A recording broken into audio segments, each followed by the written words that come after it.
সাইদুল কি ঘরে আসছস? একটু বাইরে আয় তো। কইরে আসছস নাকি ঘরে? একটু বাইরে আয় তো।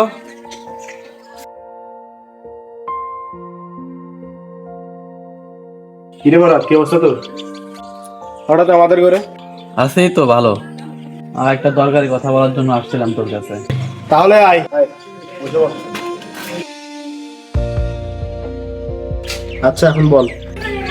আমরা কয়েকজন বন্ধু বান্ধব স্টাডি শেষ করে এখন আমরা এলাকায় বেকার ঘুরতেছি। তো এখন আমার আব্বু চাচ্ছে যে আমাকে বিদেশ পাঠিয়ে দেওয়ার জন্য। তুই তো জানোস বিদেশ যাওয়ার জন্য মিনিমাম 4-5 লক্ষ টাকা তো লাগবেই।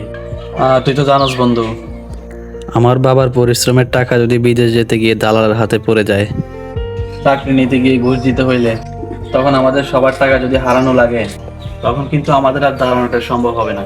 তাই তুই সহ আমরা বন্ধু বান্ধবের টাকা একসাথে করে আমরা যে গ্রামে কোনো একটা ব্যবসা শুরু করি, তাহলে মনে হয় ভালো হবে। ও আচ্ছা, তো এলাকায় ব্যবসা করার তোর কোনো আইডিয়া আছে নাকি? থাকলে বল শুনি। হ্যাঁ, এটাই তো বলতে আসলাম। এই যে মনে কর আমরা গ্রামে ছোট আকারে খামারের ব্যবসা শুরু করতে পারি। কিভাবে? যেমন মুরগির খামার, গরুর খামার, মাছের প্রজেক্ট। এগুলো তো গ্রামে চলবে না বন্ধু, গ্রামের মানুষটা তো গরিব। শোন, শুরুর দিকে যদি আমাদের খামারের কাজগুলো আমরা নিজেরাই করি, তাহলে ভালো প্রফিট করা সম্ভব। এখন বল, তুই কি আমার সাথে একমত আছস? এখন মুরগির পায়খানা, গরুর পায়খানা, কাদা মাটি থেকে মাছের খাদ্য, এগুলো তোর মনে হয় আমি দিব? তোরে আমি ভালো ভালোই বলে দিচ্ছি, এইসব ময়লা কাঁচরা কাজ আমার দ্বারা সম্ভব না। এইসব করে আমি আমার বংশের মান সম্মান ডুবাইতে পারবো না।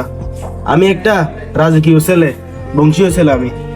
তুই বেটা গ্রামে করে থাক, আমি শহরে গিয়ে বড় কোম্পানিতে চাকরি করবো। এই সিরোয় বসে বসে মাস শেষে বেতন নিব। তুই এখান থেকে যা, তুই আমার মাথার ম্যাচটা গরম করে দিলি। তোর এই কথা যদি আমার আব্বা শুনতো, ঘাড় ধাক্কা দিয়ে ঘর থেকে বের করে দিত। আর কখনো এই বাড়িতে আসতে দিবে না। এইসব ফালতু কথা আমারে না বলে তুই নিজে কিছু করে দেখা। 1 মাস পরে আমার শহরে চাকরির ইন্টারভিউ, আর এই আসছে আমার কি কাছে রাখাদের বুদ্ধি দিতে। কোত্থেকে আসে পুরো সময়টা লস করে দিল। স্যার আসতে পারি? জি বসেন। স্যার সব কাগজপত্র এখানে আছে স্যার, দেখেন প্লিজ। দেখেন সাইদুল সাহেব, আপনার যে সার্টিফিকেটগুলো সব কিছু ঠিক আছে। এটা আপনার জন্য যে জায়গাটা ছিল, এখানে আমাদের রেফারেন্সে একজন লোক নেওয়া হয়েছে। তো এই মুহূর্তে আপনাকে আমরা নিতে পারছি না। আমরা নেক্সট টাইম আপনাকে আবার যখন নিয়োগ দিব, তখন আমরা আপনাকে ইমেল করে জানাবো। তাহলে আজকে আসতে পারেন আপনি। স্যার এই কাজটা আমার বেশি দরকার স্যার। আপনার এই অফিসে কি অন্য কোনো কাজ আমাকে দেওয়া যায় না? না সাইদুল সাহেব, এটা তো সম্ভব না। আমাদের কোম্পানিতে একটা রুলস আছে, আর আমরাও তো এখানে রুলসের মধ্যেই চলতে হয়। তা আমাদের এখন সম্ভব না, আপনি এখন আসতে পারেন।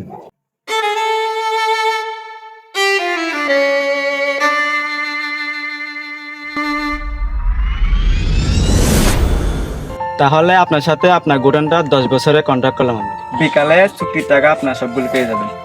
দিয়ে গেলাম, তাহলে গোডাউনটা সুন্দর করে পরিষ্কার করে ফেলিয়েন, কারণ আমাদের বিকালে খাদ্য গাড়ি আসবে। আচ্ছা সমস্যা নাই, 2জন লোক দিয়ে গেছেন, এগুলো দিয়ে সুন্দর করে পরিষ্কার করে রাখবো। আর আপনার প্রজেক্টের মালিকের সাথে আমার অনেকদিন সম্পর্ক, উনি অনেক ভালো মানুষ। ওকে, তাহলে আমি আসি। হ্যাঁ, আসসালামু আলাইকুম। তোমরা কাজের জন্য রেডি হও, গোডাউন গুলো দেখা দিয়েছে।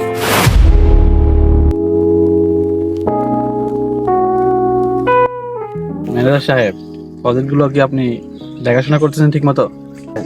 আমি তো দেখাশোনা করতেছি, যে গোডাউনটার কথা বলছিলাম, এই গোডাউনটা নিচ্ছি এবং ওখানে 2জন লোক কাজে লাগিয়ে দিয়েছি।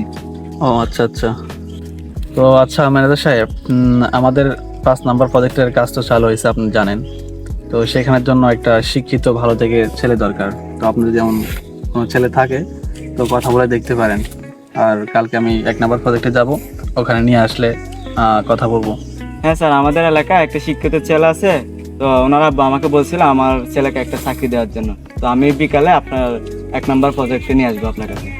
আচ্ছা ঠিক আছে, আপনি মাছের প্রজেক্টে একটু কয়েকজন মানুষ নিয়ে একটু কাজ করায়েন। তাহলে আজকে আমি আসি, আমার ক্লায়েন্টের সাথে একটা মিটিং আছে দুপুরে, তাই আমি আজকে যাই। হ্যাঁ, আপনাকে গাড়িটা রাস্তা আনতে বলেন, আমি রাস্তা যাচ্ছি। Okay sir.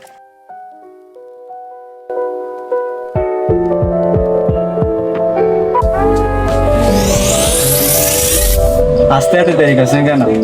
আর একটু আগে আসলে ভালো হতো। আচ্ছা তাড়াতাড়ি চলে। আসসালামু আলাইকুম স্যার। স্যার বলছিলাম যে ওনাকে নিয়ে আসলাম। আরে ফরহাদ, আরে দাঁড়াও, আমাদের সব প্রজেক্টের মালিক। কিরে সাইদুল, তোর না শহরে অনেক বড় চাকরি করার কথা ছিল? স্যার আপনি কি আগে থেকে ওনাকে চিনেন? আর উনি আমাকে চিনবে না, উনি আমার ক্লাসমেট। হ্যাঁ ম্যানেজার সাহেব, উনি একসময় আমার ক্লাসমেট ছিল। কিরে, তাহলে এত বড় প্রজেক্টের মালিক কি তুই? এতে অবাক হওয়ার তো কিছু নাই। আরে বন্ধু, আমাকে ক্ষমা করে দে। আচ্ছা ঠিক আছে ঠিক আছে, বাদ তো হবে না, তুই আমার বন্ধু বেটা। না বন্ধু, এই মুহূর্তে আমার চাকরির খুব দরকার। আমার একটা চাকরির ব্যবস্থা করে দেন, নাহলে আমি চলতে পারবো না রে বন্ধু। আচ্ছা, তোর চাকরির জন্য টেনশন করতে হবে না। আমার এই প্রজেক্টে প্রায় 40 জনের কর্মসংস্থান হয়েছে। তোর চিন্তা ভাবনা ছিল তুই শহরে গিয়ে চাকরি করবি, আর আমার চিন্তা হচ্ছে যে আমি গ্রামে থেকে শহরের টাকা গ্রামে নিয়ে আসবো। এখন দেখ, আমার এই স্বপ্নটাই বাস্তবায়ন হয়েছে। এখন শহর থেকে লোক এসে মাছ কিনে নিয়ে যায়, গরু কিনে নিয়ে যায়, মুরগি কিনে নিয়ে যায় আমার প্রজেক্ট থেকে। এখন এলাকার উন্নয়নের জন্য আমার প্রজেক্টগুলো কতটা ভূমিকা পালন করছে সেটা তো তুই নিজেই চিন্তা করে বুঝতে পারস। এখন বন্ধু আমার ভুল হয়ে গেছে, এখন আমি কিভাবে তোর থেকে ক্ষমা চাবো আমি বুঝতেছি না। আচ্ছা ম্যানেজার সাহেব, ওনাকে 5 নাম্বার প্রজেক্টের কাজটা বুঝিয়ে দেন। আমার একটা মিটিং আছে ক্লায়েন্টের সাথে, আমি এখন যেতে হবে। আর সাইদুল, তুমি মন দিয়ে কাজ করো, ইনশাল্লাহ ভালো কিছু করতে পারবা। আপনার খারাপ সময়ে আপনার সঠিক সিদ্ধান্তটাও আশেপাশের মানুষরা ভুল প্রমাণ করতে চাইবে, তাই নিজের সিদ্ধান্তকে নিজে গুরুত্ব দিন, সফলতা আপনারও আসবে। যে সিদ্ধান্ত নিতে আপনার কঠিন মনে হয়, জেনে রাখেন সেটাই হবে আপনার সঠিক সিদ্ধান্ত। এই সমাজ সব সময় ধনী ব্যক্তিকে হিংসা আর গরিব ব্যক্তিকে অবহেলা করেই যাচ্ছে। আল্লাহর রহমত আমাকে আমার গন্তব্যে পৌঁছিয়ে দিয়েছে। যারা বলেছে যে তোমার দিন শেষ, তাদের মুখের দিকে তাকিয়ে তাকিয়ে নীরবে এই উত্তরটা দিয়েছি যে দিন শেষ হয়নি, দিন তো মাত্র শুরু।